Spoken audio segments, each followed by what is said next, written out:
Good morning everyone. आप सभी का एक बार फिर से हमारे यूट्यूब चैनल पर हार्दिक स्वागत है। मैं आशा करता हूं कि आप सब सकुशल होंगे। आज मैं और रोज़ के तरीके से एक नया वीडियो आपको लेकर के आया हूं आपके लिए। आज विशेष टॉपिक है समांतर श्रेणी। इससे पहले ही मैंने एक्सरसाइज के कुछ वीडियो डाले थे, बट आज जो मुख्य चीज़ है वो केवल आपको समांतर श्रेणी के बारे में समझाना है कि समांतर श्रेणी होती क्या है। और मैंने आज के दो प्रमुख टॉपिक लिए हैं। 4 टॉपिक में आपका पूरा चैप्टर फिनिश होगा। तो फर्स्ट टॉपिक जो है, फर्स्ट और सेकंड, वो आज की वीडियो में है, और जो थर्ड और फोर्थ है वो आपके नेक्स्ट वीडियो में आपको प्रोवाइड किए जाएंगे। चलिए वीडियो को स्टार्ट करते हैं। सबसे पहले समांतर श्रेणी के बारे में समझते हैं। पहले तो इसके शब्द से ही कुछ हम अनुमान लगाते हैं कि समांतर श्रेणी होती क्या है।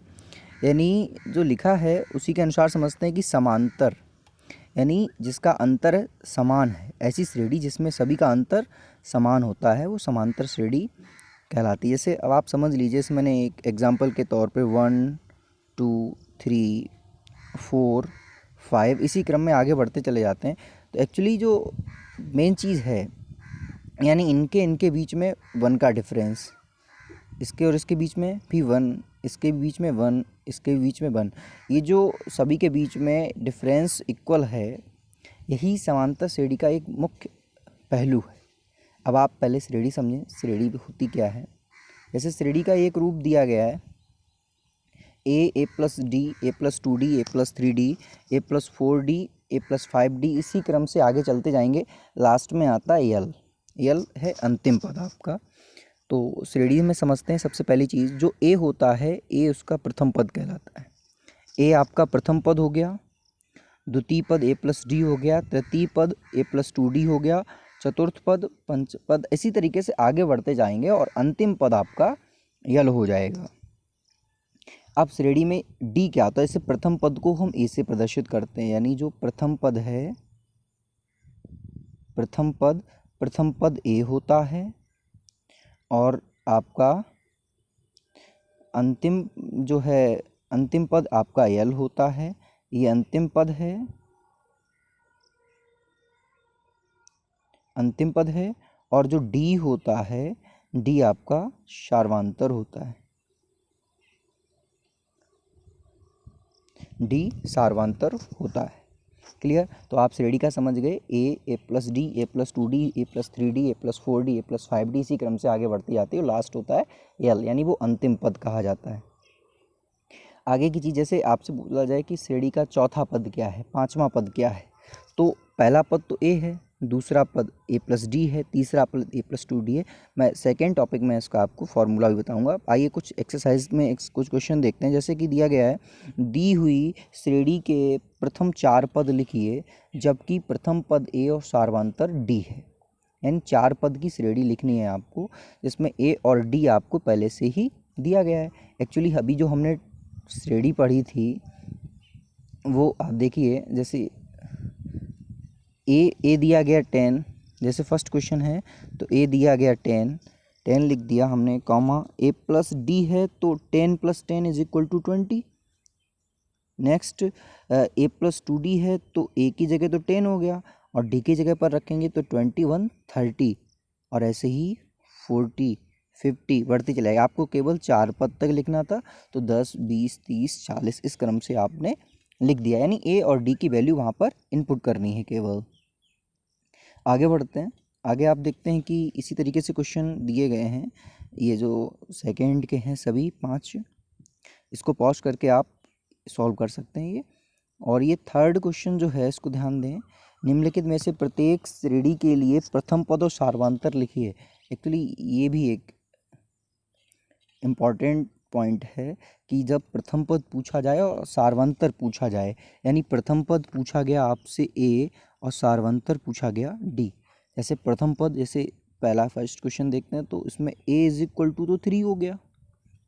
अब डी कैसे फाइंड करते हैं, तो डी फाइंड करना है तो डी के लिए हम क्या करते हैं, दूसरा पद जो है में पहला वाला पद घटा देते हैं, चौथे पद से तीसरा पद घटाएंगे, तीसरे पद से दूसरा पद घटाएंगे, ऐसे घटा कर देखते हैं। तो हम क्या करेंगे, एक में से घटाएंगे, 1 माइनस 3, तो यहाँ पर माइनस का 2 आ जाएगा। तो ये तरीका है डी निकालने का। अब क्या करते हैं, दूसरे पद से पहला पद घटाते हैं, या तीसरे पद से दूसरा, चौथे पद से तीसरा, यानी बाद वाले से पहले वाला घटा देते हैं। ये क्रम होता है इसको सॉल्व करने का। यानी जब प्रथम पद और सार्वंतर ज्ञात करना हो तो आपको इस तरीके से निकाल लेना है। आगे बढ़ते हैं। निम्नलिखित में कौन कौन सी समांतर श्रेणी है? यदि कोई समांतर श्रेणी है तो सार्वंतर क्या है? एक्चुअली जब इस तरीके की बात आती है तो आपको सबसे पहले पता लगाना है कि श्रेणी है या नहीं है।